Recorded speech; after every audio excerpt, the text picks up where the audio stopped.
Hello everyone, I'm Black Marvin. I'm a progressive psychedelic trance artist. I'm a professional sound designer. I'm also a teacher for electronic music production. Today, I'm giving away my favorite bass preset, which is a Serum preset, and I'm showing you how to process it. The processing part is the biggest part because if you're working with a synth preset like this one or any other synth, maybe except Faceplant, but even inside Faceplant, it's really hard to get a really good Psytrance bass that is ready to use out of the box. The best you can do is a really good source, and the post processing is really where the magic happens for a Psytrance bass. Now, one thing you need to know about my process, because not everyone for the Psytrance bass has the same process. Some producers like to work with samples because it's easier to have the whole synth and processing puzzle because there's a lot more that is ready like out of the box with a sample. But I like the idea of working with presets because I could have the same preset and have four different processing chains, and I will have four different results. In today's video, I will show you some processing that is present on most of my processing chains for Psytrance basses. And I will even just show you a couple of different paths or different approach you could take even just for this processing chain. I am not going to spend a lot of time inside Serum because I think it's been done a lot, and a saw wave and an envelope on the filter is not necessarily where the fun part is. And maybe I will eventually just do a videos on that. Also, I covered that a lot on my community of students, so that's why I'm not going to spend a lot of time inside Serum. And like I said, the processing part is a huge part in the Psytrance space. That being said, the way I work basses is usually in two steps. There's the first step, which is, I would say, the sound design step, and that's what we're going to do today. And after that, in my projects, when I'm at the mixing stage, there's a second time where I rework the preset, and this is where I will make sure that the phase alignment is correct and that the low end is tight and clean and at its place. So we're not going to do that second part today, but we're really going to focus on the sound design part today. I think that summarized pretty well the angle of today's video. Now I'm giving away this preset and this knowledge today because I want to celebrate that I'm at 500 subscribers, which is halfway through the 1000 subscriber pit, which is the pit where it's hard for your videos to cycle up in YouTube's algorithm. So I'm halfway through this pit. So if you want to continue, help me dig myself out of that pit, you don't forget to like this video and subscribe to this channel. And the link for the downloading the bass will be in the description. And also, hopefully you get inspired and you'll learn about the way to process it. Now, let's dive into the video. This is it. This is my favorite bass setup. But like I mentioned in the introduction, the processing part is really where it happens because this is a good source for me. This is my favorite source to use, and then I can process it in many different ways. I have my own approach, and I know some producers, especially when you tend to go more into more full-on Psytrance style that requires a very standardized bass. I know some producers tend to stay with the same setup every time, or a very, very similar setup for bass, which is not my case. I tend to consider each bass for each track a different puzzle. And although I've used this one on my remix of the track Spike by Simon Patterson, I've used this one also on my track New Sun and my track Moxie as well. And you can hear that in the end, these bass, they sound similar but different. We're going to do a quick tour of the bass inside Serum, but like I said, the processing is where the party is at. So first thing, I don't know why I noticed this is, the decay is quite long, but this might happen because sometimes I use also this bass to create, it's like a template bass, and I use it to create sometimes like longer bass for progressive cyclic trance. But if you're going for a rolling bass line, we can adjust it later, but usually somewhere between 115 milliseconds is really good. And maybe just a bit more beef here. Yeah. But you can play with that. Like I said, especially if you're working slower styles and even more psychedelic techno, you can give it more decay. But yeah, this wavetable is also a big part of the bass. It's a saw wavetable that I ran through a clipper. You can see like visually it's very different from a saw wavetable, and it has a bit of a different sound. I was gonna say peculiar, but it's not what I would say for a bass. We can compare it to a regular saw wavetable. This is the clip wavetable, and this is a regular saw wavetable.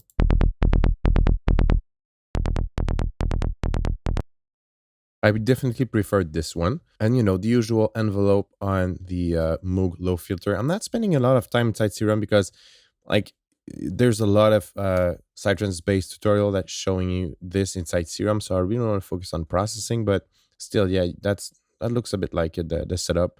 Of course, you can play with the envelope and change it, but this is a setup I like a lot.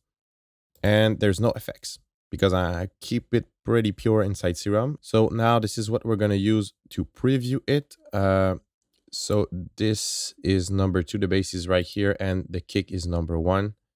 And the kick I'm currently using is Tel Aviv A sharp from Kampfer Audio, which is, in my opinion, right now, well, from the ones I've tested, because there's other kicks I've not tested yet, but in my opinions, they are the best kicks around for progressive psychedelic trance. They're really, really good. I'm gonna put the link in the description, I think, because it's worth it. So right now, this setup sounds like this. The bass has no processing whatsoever. So first, I'm gonna do a bit of gain staging. I want to raise the gain inside the chain, and I want to bring it closer to the kick.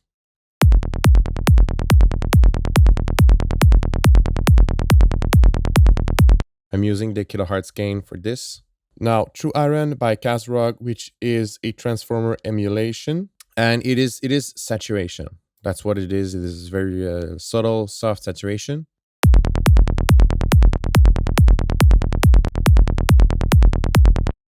It's very subtle, but you'll see that the chain I'm going to do is a lot of very subtle stuff, but in the end, when everything is bypassed, you really notice it. Now, next up, in terms of saturation, I'm going to use Waves NLS. I'm going to go for one of these. I'm going to show you all the algorithms. I have definitely my favorite, but I want to demonstrate to you quickly all of these. So I'm going to start by just, putting a lot of drive, and we'll see what happens.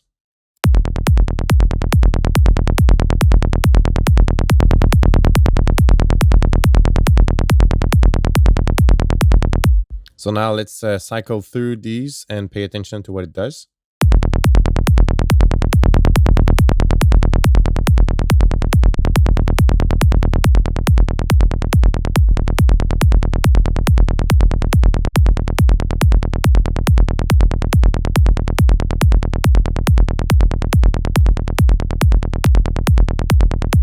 I did a little bypass, but I'm going to do another one so you can really pay attention to what it does.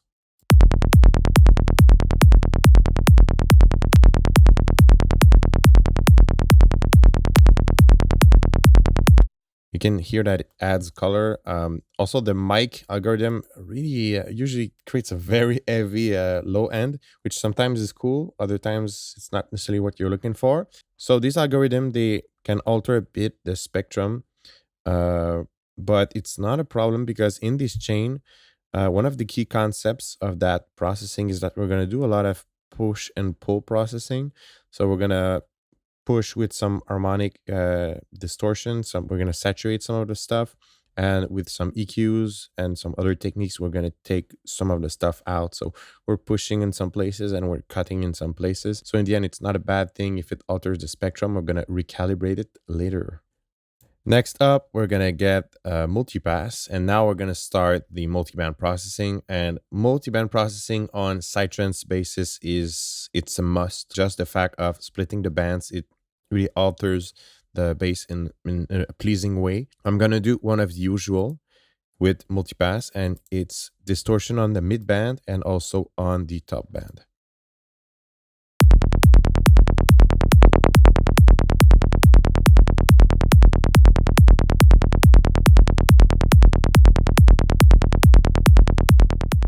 You can hear that it is subtle, but in the mid frequencies, it's adding a lot of beef. And if we overdo it, which I did on purpose, it becomes a bit like nosy, in not in a good way. Like, well, nosy. By the way, if you're describing sound as nosy, it's it's not positive. I actually, when I do it, it's not positive. It's that, it's those frequencies. Let's just redo it for a purpose of learning. This is nosy.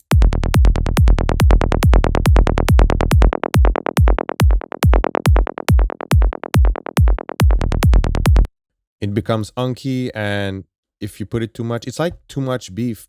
So we just want to add a bit of this, and that is going to be one of those examples where we're gonna push there, and we're gonna take some of that stuff out later when we're gonna keep the good stuff, but we're gonna get rid of the unkiness. And dynamics, if you put it all the way to the left, it's gonna let it breathe more and let it bounce, and that's what you want. You want a lively bass. And you'll see what it does if we put it all the way to the right.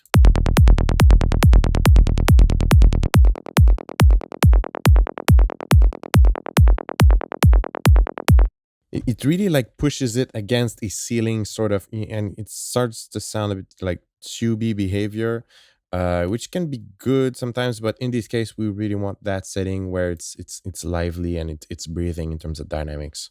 Next up, a transient designer.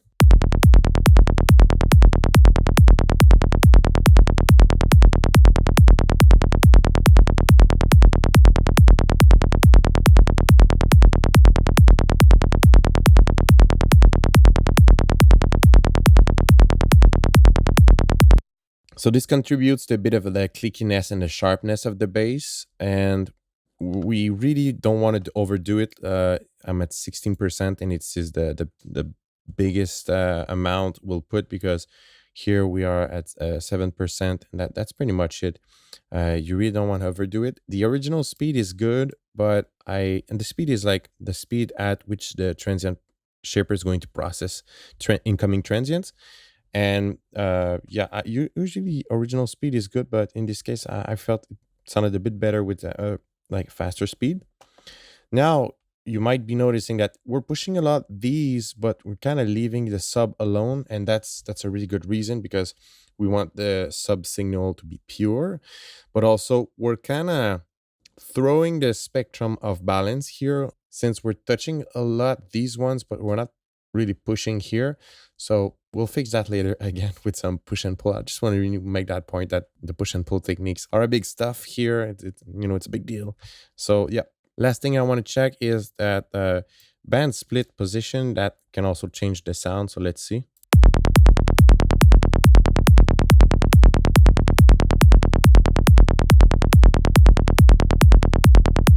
Yep, I like it that way a bit better. And yeah, now we're really done inside multipass, at least this multipass. We're gonna move on in the chain. So we're like halfway through the processing chain, and now we can do a little bypass of what we have so far, and you can see how it compares to the original bass.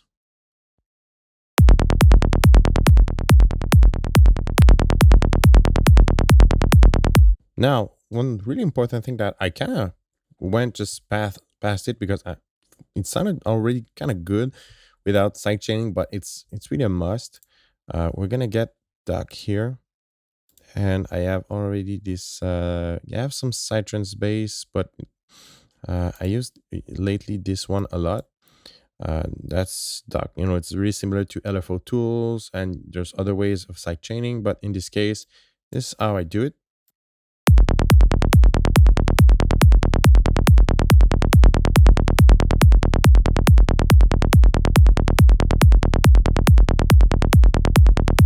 You can see that duck originally was here, but it's good to test it like later in the chain, how it affects the sound.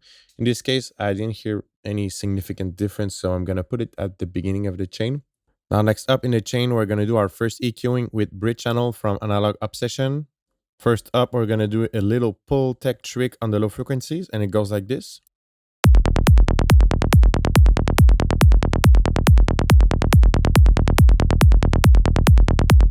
So this is a low cut at 50 hertz, and this is a shelving low shelving at 110 hertz. So I don't know if you remember, but we just talked about this sound here, this band being a bit too nosy or too unky. We're going to take some of that out.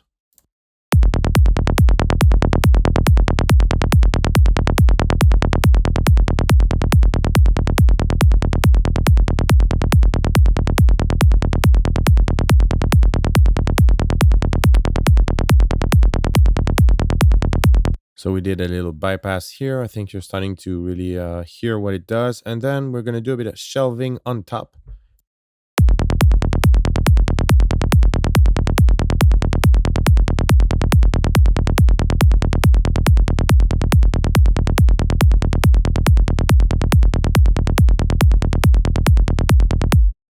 Now for the next processing, I just want to say that this could be considered as a really good this is a really good processing chain already. I think that what we have here is pretty decent.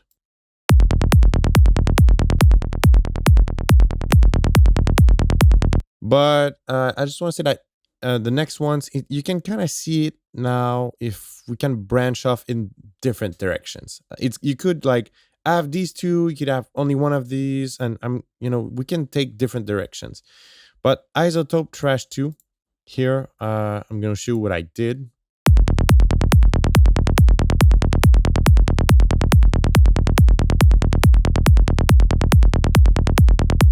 So what's happening here? First, let's start with a fresh one. Like I said previously, multi-band processing on Psytrance base, it's a really good thing. So we're going to activate the multi-band, and just the process of splitting the bands makes it very good. Now, again, we're going to leave the sub alone. We're going to saturate, tape saturation, and you'll hear that it's pretty intense.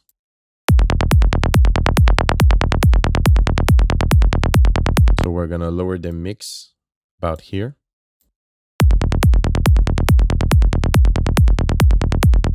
And we're going to do the same on top band.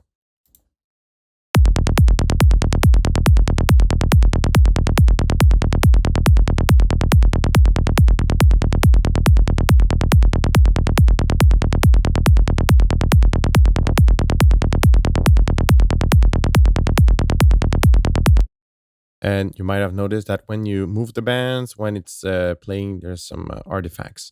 So it's kind of glitching, but yeah, and now it's good. Like I said, it was good before. You can branch off in this direction and put more multi-band processing. Also now here, Blackbox analog design, it's more saturation again. I'm going to show you how we can set up. You can go for something really subtle or still drive it, but in my opinion, I prefer multiple small distortions than one big distortion. So this one, we're going to set it up subtle also.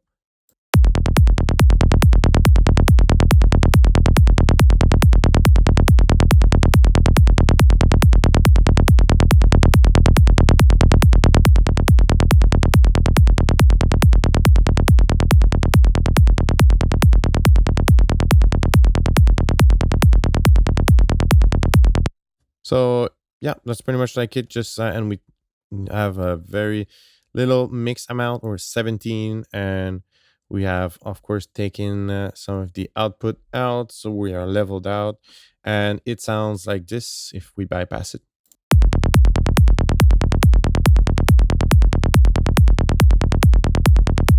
Yep, now we have a lot of stuff, but like I said, it's a lot of very subtle additions that on top of each other sounds good. It sounds really good. And just a side note, also, if you're using, we're doing this with Serum. So our source is a Serum preset. If you are using a sample, a bass sample that is of quality, so a quality bass sample, you won't have to do a lot of processing like this, because when it's coming from a source, a synth source, you really have to do all these, and there's even more that you have to do after. Like I mentioned in the introduction, there's some other processing, less, but still there's some other stuff you need to do in later stages. But so definitely the samples are more key in hand, so to speak. They're more ready out of the box. But like I also said, I like to solve each puzzle each time. It gives a very custom and good result. So the last trick I want to show, and really, like I said, we were branching off in many different possibilities. This one, you don't have to do it. You can do it if you want, and it's a pixelator.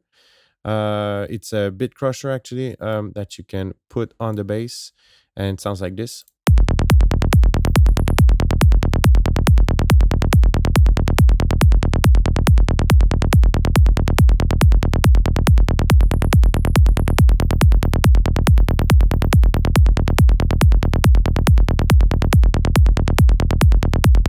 I actually prefer it on 2.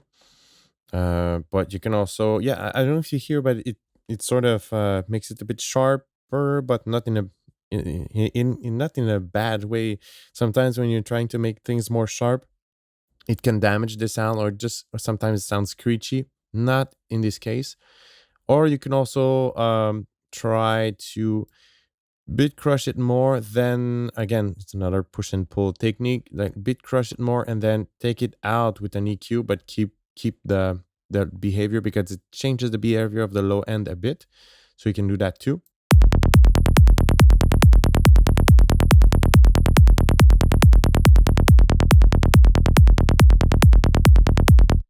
So this is more aggressive, and then we get a EQ. We're gonna go here, order steep 8, low pass, and we're gonna take some of this crush out.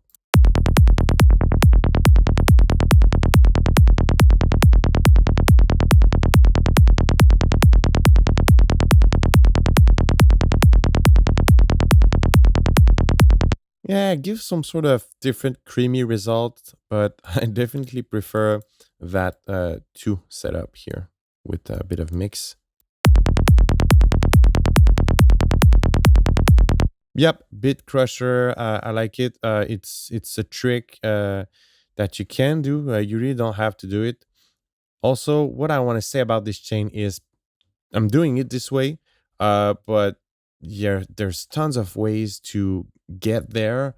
Um, but this is one of the ways. This is the way I use it. But there's multiple ways to do it. But that is some common bass processing I have in my tracks. I'm going to stop here because the purpose of this video is not to make a masterclass, but I wanted to show my processing chain. But take note that the next step here would be to take the kick and the bass, buzz them together, add more processing, and so on. So we're not quite done yet, but we're done for like I mentioned, the sound design part of the bass. It's the final result.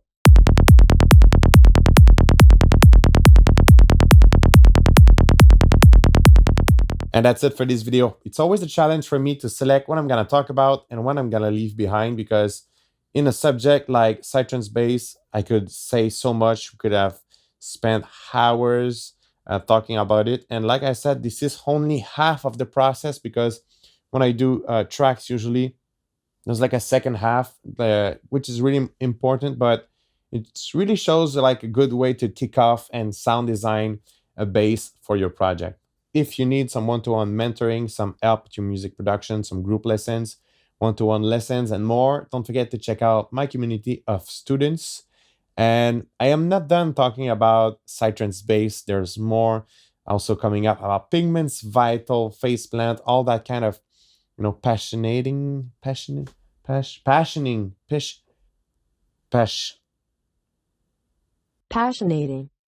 Exciting. Exciting. stuff. So don't forget to stay tuned, and I will see you in another video. Happy producing. Exciting.